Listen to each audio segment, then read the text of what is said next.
Hey, Chris here. Welcome to the Mighty Decibel's 26th entry into its Discography review series. This episode, we focus our attention on Canadian punk rock legends, Teenage Head. So being that the band was based in Hamilton, Ontario, a stone's throw from my hometown of Toronto, Teenage Head were very much a widely known band to us Canucks, but unfortunately the unit was unable to break the US market. A shame because the Teenage Head were one of the originators and best of the punk rock genre. Only 7 albums to cover here, so this is going to be a relatively short episode. Before we begin though, some house cleaning. As usual, we'll attack this chronologically, focusing solely on studio albums, so no live or compilation releases, although there's one exclusion in this case. And we'll include song snippets from each release to show the change in sound over the years.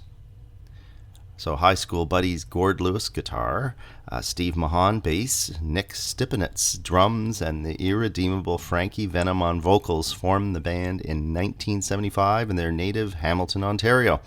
But it wouldn't be until 4 years later in 1979 when the band's self-titled full-length hit the racks. So even before this record was issued, the band was making a name for themselves as they took part in the last Pogo concert in Toronto in late 1978, which ended up in a riot with the cops being called in to shut the gig down. So was the music worth the rioting? Hell yeah, here we have one of the greatest punk rock debuts of all time for your listening pleasure. Teenage Head immediately placing themselves in direct competition sonically with Ramones. In fact, side 1 of this record is superior to the New Yorkers' debut, the playing more sure, the rhythm's heavier, and Venom's vocals are inspired. Seriously, throw on side 1 and see how long you keep seated if you have a pulse when such grade A punk rock as Top Down, Ain't Got No Sense, and the head-ripping Lucy Potato comes blasting out of the speakers. They even lighten up for the catchy sing-along of Picture My Face to make sure the radio can't ignore them. So overall, a side of rock and roll and punk rock marriage that has rarely been equaled.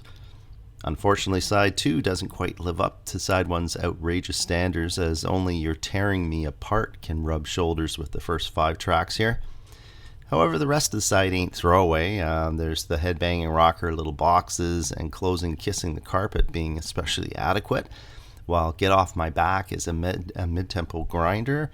Interesting change-up for the record, but not quite successful. That said, considering this record dates back to the late 70s and contains no less than 6 A1 classic tracks that belong on everyone's punk rock best ofs, I'm going with a 9 out of 10 rating.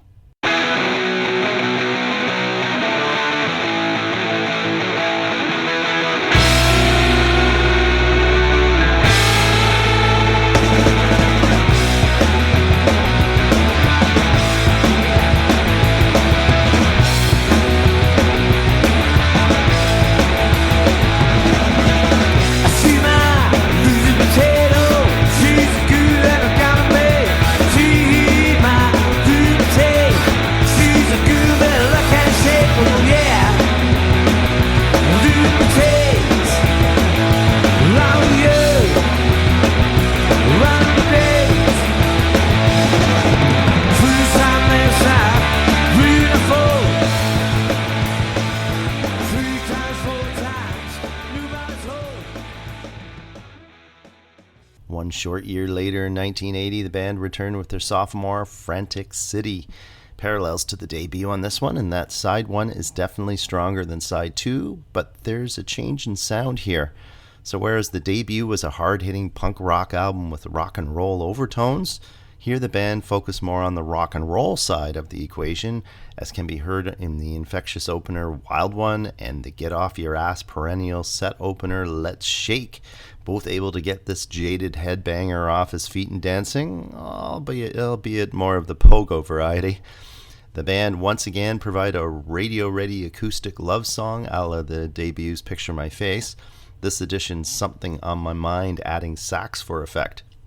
So side 2 again doesn't live up to the first side, containing more experimental tracks, including some rockabilly, smoky lounge rock, and slow tempo rock tracks.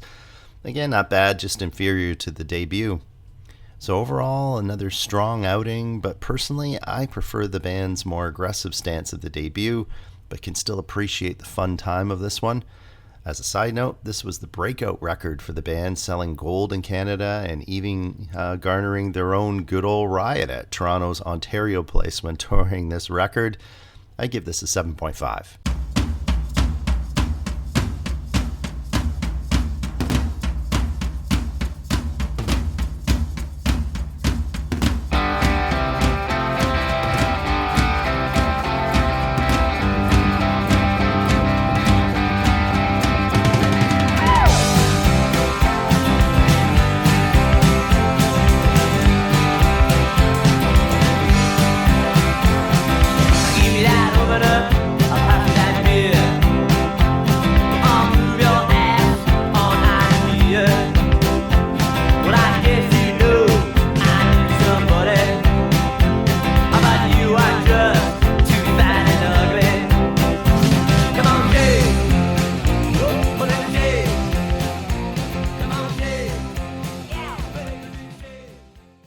Guitarist Gord Lewis was seriously injured in a car crash in late 1980, but recovered in time to take part in the Some Kind of Fun recording, which saw the light of day in 1982.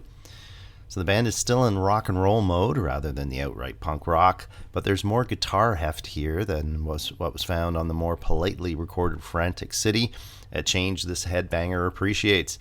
So along with the improvement in sound comes a parallel improvement in overall songwriting, as the consistency of great tracks finally spills over onto side 2. Highlights of this record are many, including Teenage Beer Drinking Party, a celebration of youth and alcohol, an anthem to many a debauched evening in my teens and 20s. Then there's the surf-rocking Let's Go to Hawaii, chugging fun time opener Driving Wild My Invader, and the harmonica-driven headbanger Fist to Face. And let's not forget the Wreck the Place Good Time Rockin' title track. So yeah, I'd place this above Frantic City, but below the debut, given my preference for their hard-hitting punk rock material. Side note, once again sold gold in Kazakhstan. This is an 8.5.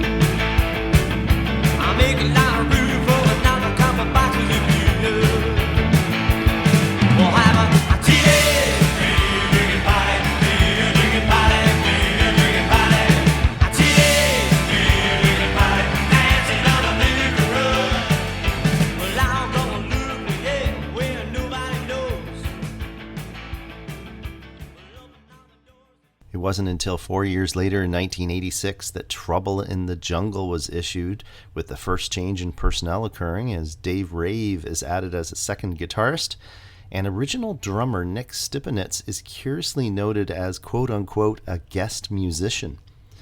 Unfortunately, the album title proves prophetic when undertaking listening to this 13-tracker, as the number of problems here are numerous. Firstly, the production is horrible, leaving the band sounding toothless and bored. Secondly, Frankie Venom just doesn't sound like himself. I actually had to double check to make sure he was actually singing on this, given how different he sounds, and not in a good way. Thirdly, and most importantly, the songwriting is piss poor, coming across like a garage band, not particularly interested in refining its tracks, just bashing it out for the hell of it. So the first 2 tracks immediately warn the listener that things have taken a drastic change for the worse, both being pop rockers that would have been rejected on Ramones albums. There's also some acoustic drivel and bubblegum pop, complete with oohs and ahs, background vocals that'll forcibly take you back to the 60s. Truly horrible stuff. So really, there are only 3 tracks with any sort of pulse. These punk rock tracks cut off at the knees, though, by the horrible production. So yeah, Trouble in the Jungle is definitely the runt of the Teenage Head litter, which should have been taken out back and shot instead of being released on the unsuspecting public. pathetic, limp, heartless, and desperate. An album you should avoid at all costs. I give this a 4 out of 10.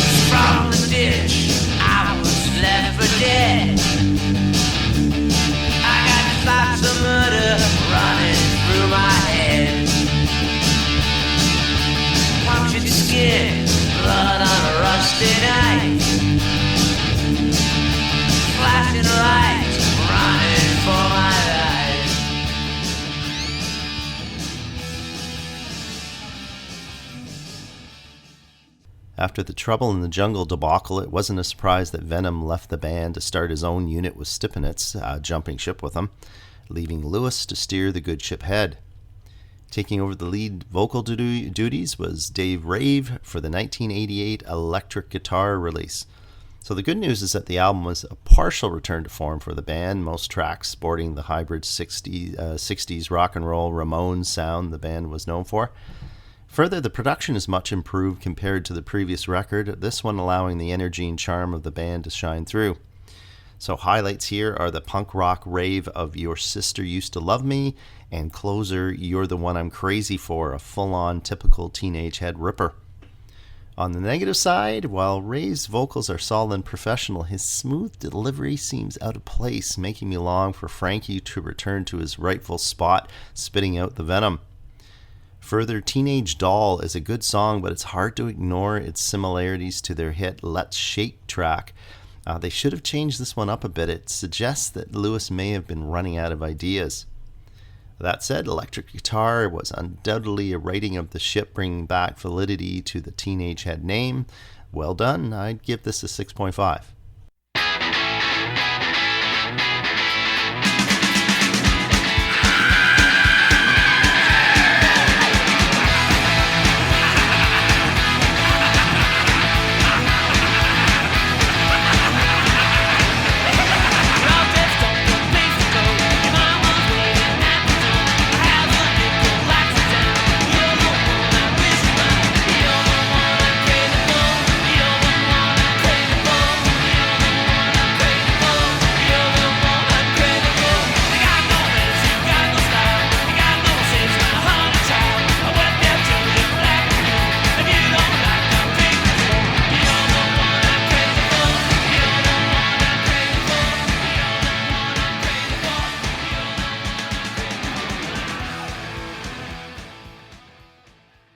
It wasn't until 8 long years later in 1996 that the world, or a few of us anyway, would hear another Teenage Head record, Head Disorder. Biggest news here is the return of Frankie Venom to his rightful spot at the mic, along with a change in the music industry given that punk rock was all of a sudden in vogue with such bands as Green Day, The Offspring, Bad Religion, and the like doing good business. Astutely, Teenage Head read the tea leaves and returned to the fun-time hard punk rock sound of the debut on this comeback release, bringing a wide smile to this long-time fan's face. Friggin' amazing to hear the band so invigorated, their energy palpable on this 12-tracker. So check out the opening 1-2 punch of the title track and Down to the Underground for proof that this was indeed a return to the band at its best. If you favor upbeat, catchy punk and roll, then So Long, Goodbye, and First Time has your name written all over them. Then there's the catchy tearjerker of Glasgow's Cryin', or the rip-snorting punk rock of My Mummy's Pot to further entice you into this record. Not a bad track in the dozen on offer. Track sequencing masterfully done, ensuring that you're engaged throughout the 33 minutes of primetime punk rock. And Venom never sounded better on record. So unbelievable to say, given how late in the game this is, but I'd rate this a 9 out of 10, the same as the self-titled debut, but if forced to make a choice, I say this is superior. Criminally underrated, check it out. I give this a 9 out of 10.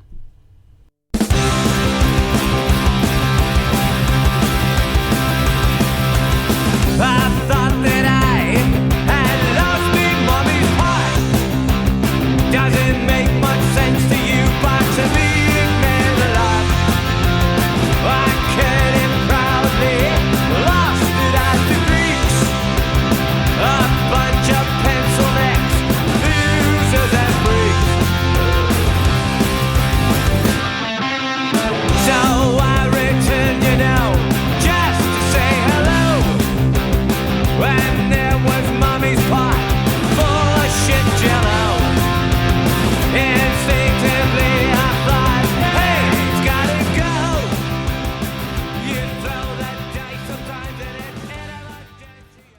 Despite providing the hardcore fans with an amazing comeback album, the band fell off the map with only intermittent touring occurring into the 2000s.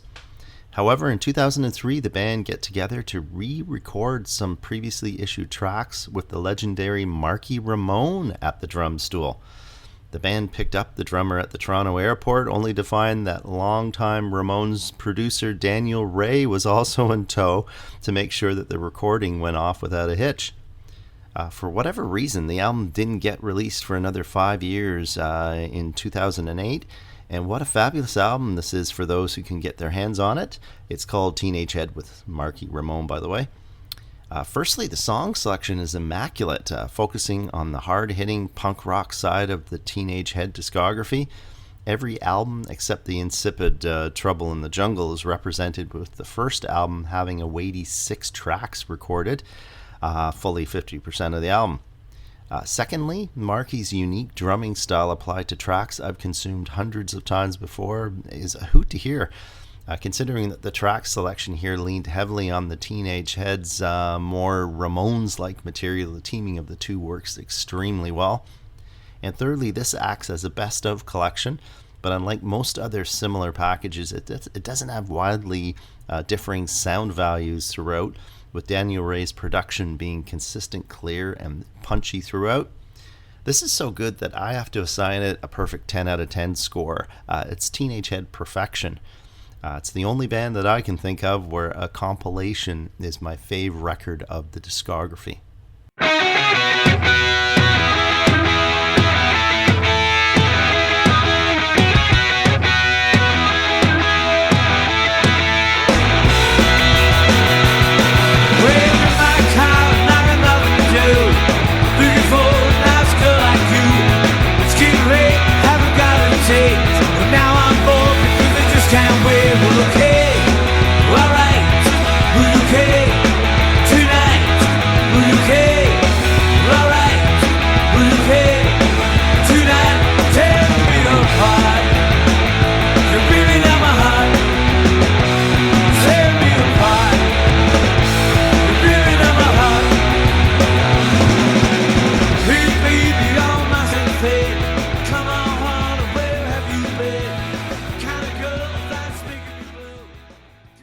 Vocalist Frankie Venom passed away in 2008 after battling throat cancer, while guitarist Gord Lewis was murdered by his own son in 2022.